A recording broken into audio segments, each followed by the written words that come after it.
player, you can hear the Italiano sound. Hey, Giuseppe, what do you say? Mamma mia!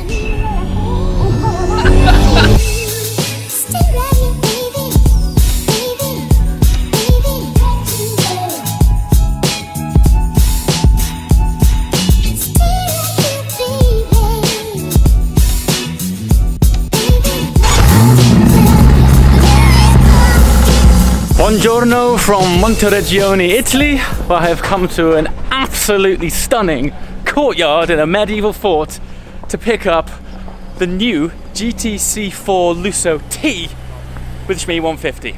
There have been worse ways to start a Monday. Without further ado, let's hop in this beautiful car, see what it's all about.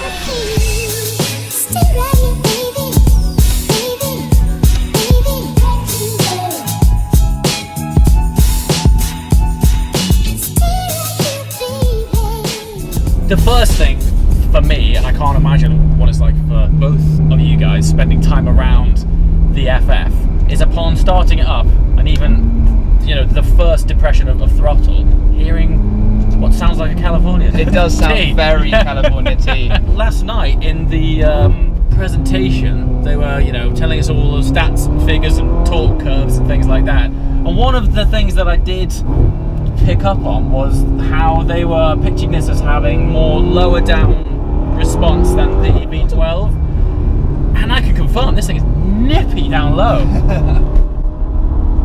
And it's agile too.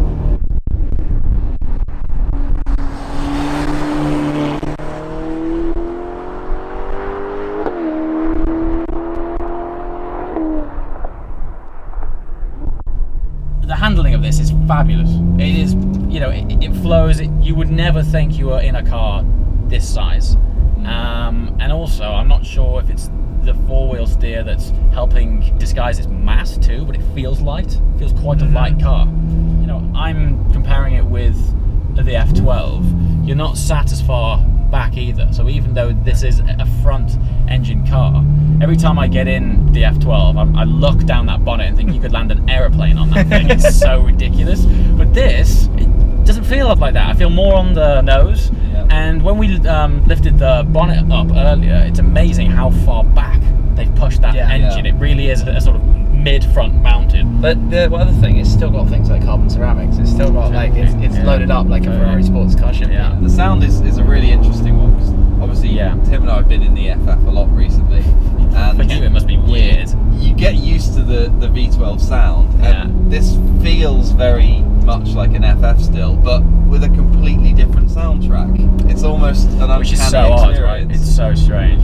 Because it's completely different, the noise, you know. Twin turbocharged V8, significantly more muted than an naturally aspirated V12. Yes. Like the NA V12, when you get up towards the top end of the rev range, is just screaming. Sublime, isn't it? But to use a V12, you have to be almost, I mean, their words, Ferrari's words, an automotive connoisseur, because you need to be getting the most out of it, driving up towards the top of the rev range, and playing with the driving style, whereas this is much more a case of you can jump in it and just drive it. Which is interesting, because they're pitching this as the driver's version. They're pitching this as the person that wants a more sporty experience. It's a funny one, isn't it? Which brings me back around to, are they doing a very good job of disguising the fact they need to launch this, rather than the benefits of a V8R, it's lighter and... That is a very interesting point. There's another one. Another thing is the price point in the UK, for example.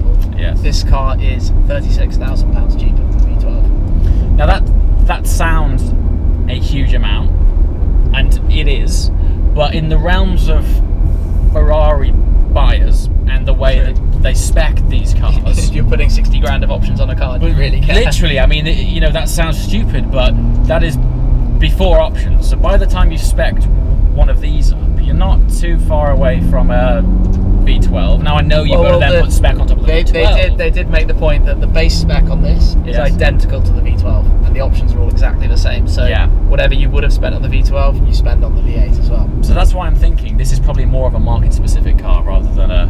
I can see that. Than a sort of purist-specific car. Speaking of purists, we've got to get this Panda out of the way.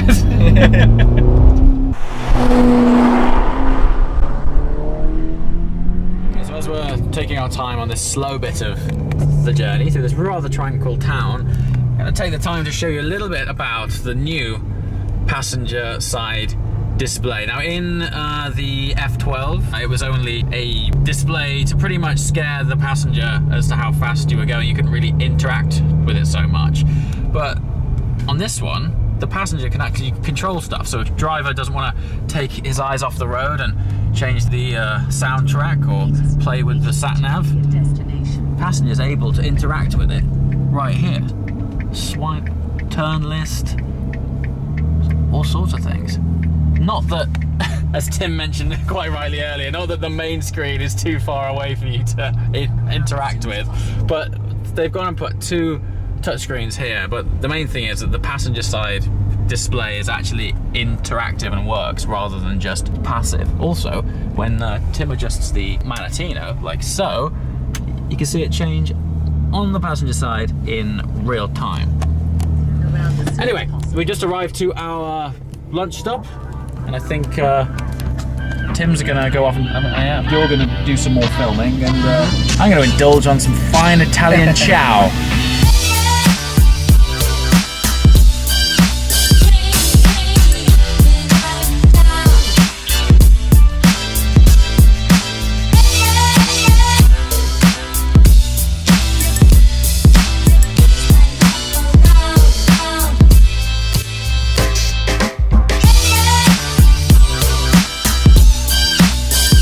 This is where it comes round to the biggest difference is the territory you're in terms of the tax bracket, that the emissions bracket that the V12 versus the V8 falls into. Yeah, could be a complete game changer. Yeah, they're both top whack. So at least for the UK it doesn't make any sense. For China, it could double the price of your car. Yeah. Then you have to think about it. Which China is one of the fastest growing markets for supercars, and I reckon that's probably the biggest incentive for this model. Yeah. I wonder if they'll maintain the V12s naturally aspirated, or if they'll go, I mean, will we see a hybrid in the likes of your daily like this, or the next F12?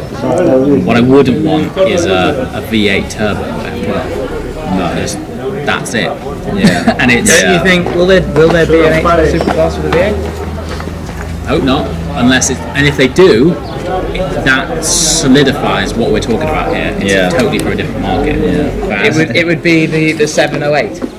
Yeah. 700 horsepower V8. Yeah. 708. Super fast. 708. Super fast. Fairly fast. 708.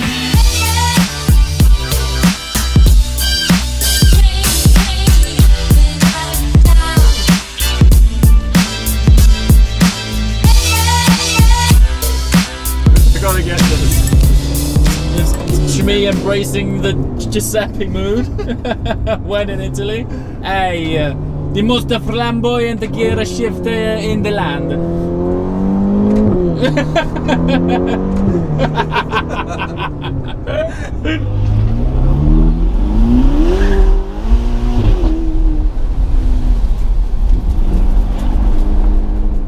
So there's one thing, well in fact there's several things that Ferrari do very well, and both of these things are immediately apparent upon planting your right foot.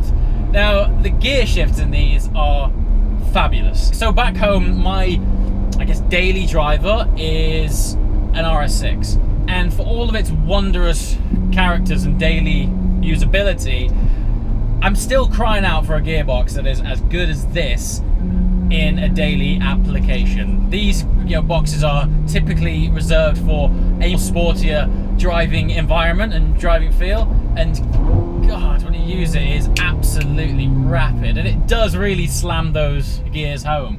Now unfortunately for me, it isn't mated to an engine which is exotic enough to really get my heart throbbing, or as my F12 would do, literally get goosebumps on your neck. But that's probably not the end of the world, because that ultimately isn't what this car is about. It is a more daily, practical car. But where it makes up for that, and in terms of the usability of it on a day-to-day basis, and particularly around slower environments like towns or, you know, slower, tight and twisty country roads, is the amount of low-down torque it's got.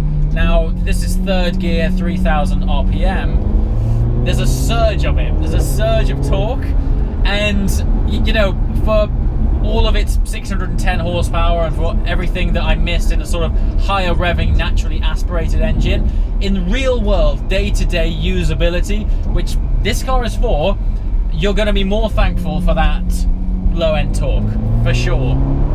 I mean, just coming out of that roundabout, you can fly out effortlessly. The other thing is just how dynamic it is as a result of the four-wheel steer. It just basically gives you a lot more confidence upon turning and just tighter, twisty turns.